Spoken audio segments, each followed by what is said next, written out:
kita ketemu lagi di podcast Market Movers. Kali ini di edisi Senin 17 Mei 2021 dan saya Ines Nirmala mau mengucapkan selamat Hari Raya Idul Fitri untuk semua pendengar podcast Market Movers yang merayakan.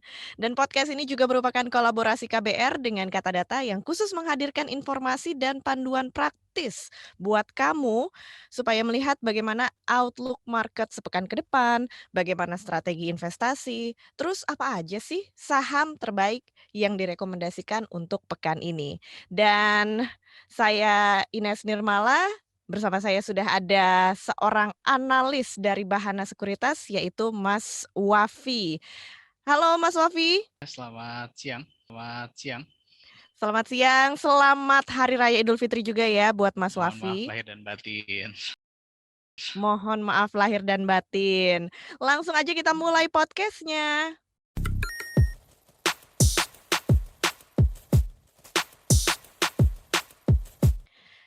Indeks harga saham gabungan atau IHSG dibuka menguat tipis pada perdagangan Senin pagi pekan ini, di mana IHSG naik 12 poin, yaitu 0,2% ke level 5.951.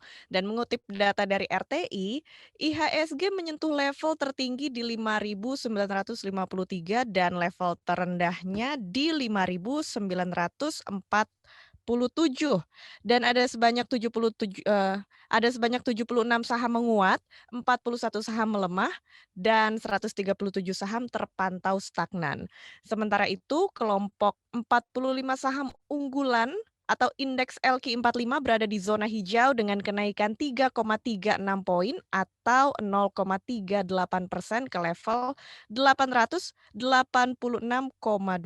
Seperti apa proyeksi perdagangan pasca liburan Idul Fitri dan apa saja saham yang berpeluang buat cuan? Nah, langsung aja ya kita ngobrol-ngobrol sama Mas Wafi seperti biasa yang akan memberikan insight, memberikan pandangan apa saja sentimen yang akan berpengaruh terhadap pergerakan saham di pekan ini. Udah siap ya Mas Wafi ya? Gimana Ya, nih setelah libur lebaran nih sekarang hari ini ya, kita mulai lagi, pasar juga buka lagi. Gimana Mas kelihatannya Wafi? hari ini udah mulai normal lagi ya. Jadi itu terlihat dari tadi hijaunya cuma sementara ya, cuma pas pembukaan aja, Iya. pembukaan aja. Iya, heeh, udah agak seneng nih ya, karena Ya. kita habis liburan panjang kayaknya udah agak-agak kangen gitu ya, pengen masuk lagi ke pasar.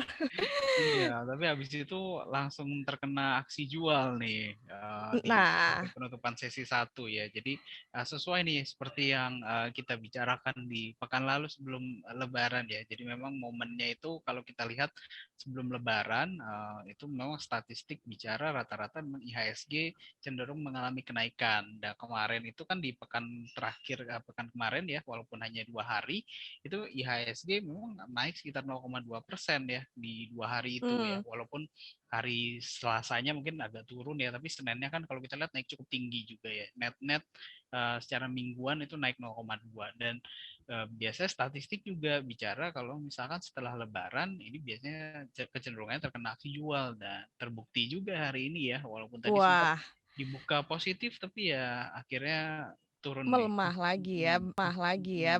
Berarti prediksi yang Mas Wafi jelaskan di podcast pekan lalu ini terjadi ya, Mas, ya? Ya, sesuai harus Sesuai bicarakan sesuai data. data kan.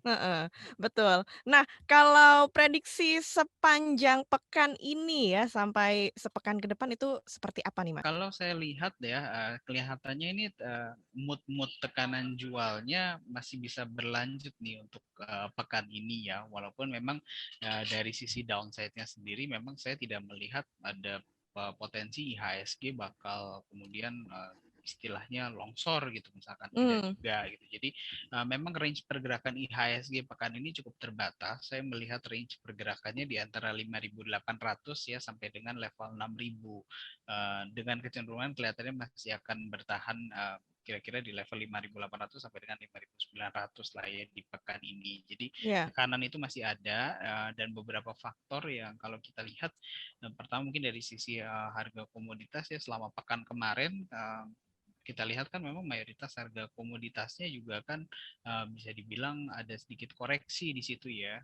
Mungkin kecuali emas, emas mungkin pekan ini baru Mhm. terkelihatannya baru mulai mengalami koreksi juga gitu ya. Kenapa? Karena sekali lagi sesuai statistik ya, statistik bicara memang kalau secara historical itu harga emas memang anomalinya kurang lebih mirip-mirip lah dengan IHSG ya. Jadi sebelum Lebaran tuh harganya mulai mengalami kenaikan, setelah Lebaran Mhm. tuh turun gitu harganya. Jadi Nah, itu pengaruhnya gimana tuh, Mas?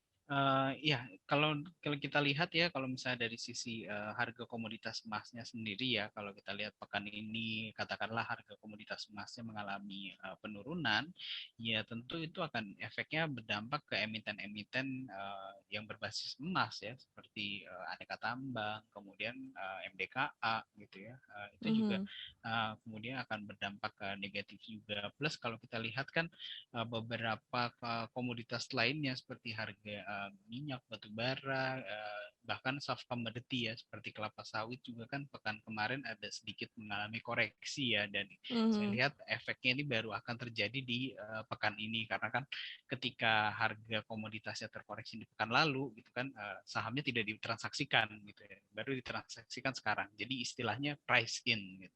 Oh gitu, oh gitu.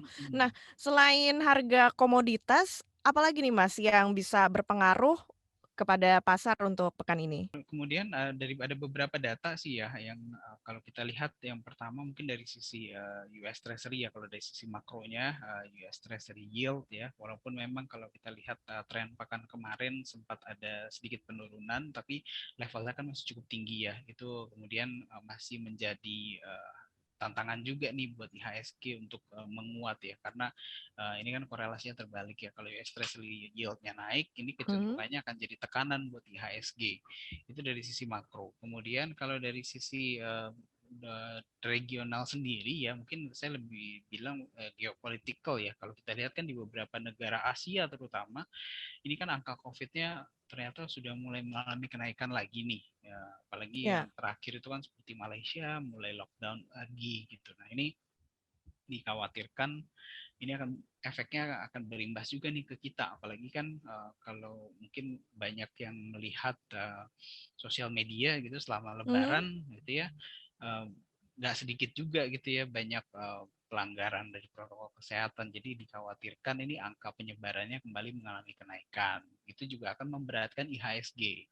Itu dari, mungkin dari sisi geopolitical regional ya. Kalau dari Mhm. sisi domestik sendiri mungkin saya bisa bilang minim katalis positif ya, karena memang ada beberapa kayak pekan kemarin itu keluar angka penjualan retail di bulan Maret ya, retail sales yang memang ada kenaikan sih sesuai dengan ekspektasi, naik Iya. 6% dibandingkan bulan sebelumnya karena kan mau Mhm. lebaran biasa naik ya. Betul. Tapi ternyata kalau kita lihat year on year basis turun sekitar 15% gitu ya. Jadi memang masih cukup berat ini ya kalau dibandingkan istilahnya pre-COVID level. Jadi data sebelum terjadinya COVID gitu ya. Kemudian mungkin ada satu yang sisi positifnya itu angka penjualan mobil kali ya, roda 4 ya, karena kemarin itu tercatat naik 7% dibandingkan bulan sebelumnya ya, penjualan mobil di bulan April. Ini efek, kalau saya lihat salah satu faktornya adalah efek itu ya apa namanya, um, kebijakan pemerintah ya untuk memotong pajak kendaraan Iya, betul. roda 4 gitu ya. Mhm. Nah, tadi kita udah bahas faktor-faktor apa saja yang mempengaruhi bursa sepekan ke depan, kayak misalnya harga komoditas, kemudian dari luar negeri ada misalnya US Treasury, ada juga faktor geopolitikal regional, domestik dari negara kita yang masih minim katalis positif, dan juga dari angka penjualan mobil yang naik sekitar 7%. Nah, Mas Wafi, Mhm. selanjutnya kalau ngobrolin, saham, apa aja sih yang bakal menopang pergerakan indeks dan juga patut kita cermati? Kalau dari saham sendiri ya, kalau kita lihat dari rotasi sektoral yang terjadi sampai dengan pekan lalu, saya melihat sektor-sektor yang masih berpeluang positif di pekan ini itu yang pertama adalah sektor consumer non cyclical, kemudian yang kedua adalah sektor infrastruktur dan kemudian sektor transportasi ya. Jadi kalau kita filter dari situ berarti pemilihan sahamnya kurang lebih kalau untuk dari consumer non cyclical itu ada Unilever, kemudian ada Sampurna, ICBP dan Cepin, Karwan Pokpen. Kemudian kalau dari infrastruktur itu ada Telkom, Tower, dan Jasa Marga. Sementara kalau dari transportation itu ada GIAA, Garuda, kemudian Adisarana, ASSA, dan Bluebird. Mhm. Nah, dari saham-saham ini, apakah kita juga, ada informasi, perkembangan informasi yang perlu kita pantau nih, Mas? Kalau dari sisi informasi tentu karena kita masih jangan lupa ya kita masih di tengah musim laporan keuangan juga di kuartal pertama dan musim pembagian dividen juga masih belum selesai nih. Jadi dua informasi itu bisa diperhatikan ya dipantau sama teman-teman investor ya buat melihat apakah nanti kecenderungannya ada afirmasi nih kemudian emiten tersebut akan mengalami kenaikan atau justru malah turun. Jadi dua dua variabel itu. Jadi bisa dilihat, ditunggu nanti dipantau laporan keuangannya, terutama mungkin sedikit triknya ya untuk di tahun ini mungkin lebih dibandingkan dibandingkan dengan tahun sebelumnya di kuartal pertama 2021 di compare dengan kuartal pertama 2020 tapi di compare kuartal pertama 2021 dengan kuartal keempat 2020 jadi di compare quarter on quarter karena Mhm, agak sedikit tricky kalau kita compare year on year basis karena pasti rata-rata turun soalnya betul. kuartal pertama 2020 itu belum ada COVID. Iya, Ya. benar. Jadi itu mungkin triknya di situ. Oke deh. Nah, Mas Wafi selanjutnya nih, saran investasi yang disarankan seperti apa di pertengahan Mei 2021 ini? Kalau kita lihat tetap ya karena sentimennya juga masih dinamis ya dan ini kan kebanyakan juga faktor eksternal ya terutama kan dari COVID ini juga ya kita belum tahu nih arah perkembangannya masih tanda tanya gitu ya mudah-mudahan sih ke arah yang lebih baik tapi saya sarankan dengan kondisi saat ini ya saya sarankan mungkin investor lebih memperpendek jangka waktu periode investasinya ya jadi lebih ke trading jangka pendek, manfaatkan momen untuk take profit ketika sudah ada take profit dan jangan lupa juga untuk menjaga level cut loss-nya. Dan mungkin untuk beberapa investor yang memang memiliki strategi investasi jangka panjang, saya sarankan lebih selektif lagi untuk memilih portfolio saham yang diinvestasikan jangka panjang ya sangat harus benar-benar lihat fundamentalnya dari masing-masing emiten. Mhm. Wah, menarik banget saran yang diberikan oleh Mas Wafi. Ada lagi Mas yang mau disampaikan buat pendengar kita? Mungkin perlu berhati-hati ya karena kalau kita lihat biasanya statistik lagi nih bicara ya Mhm. jadi data biasanya menunjukkan di bulan Mei sama bulan Juni ini kecenderungannya ada tekanan jual nah makanya lebih berhati-hati ya.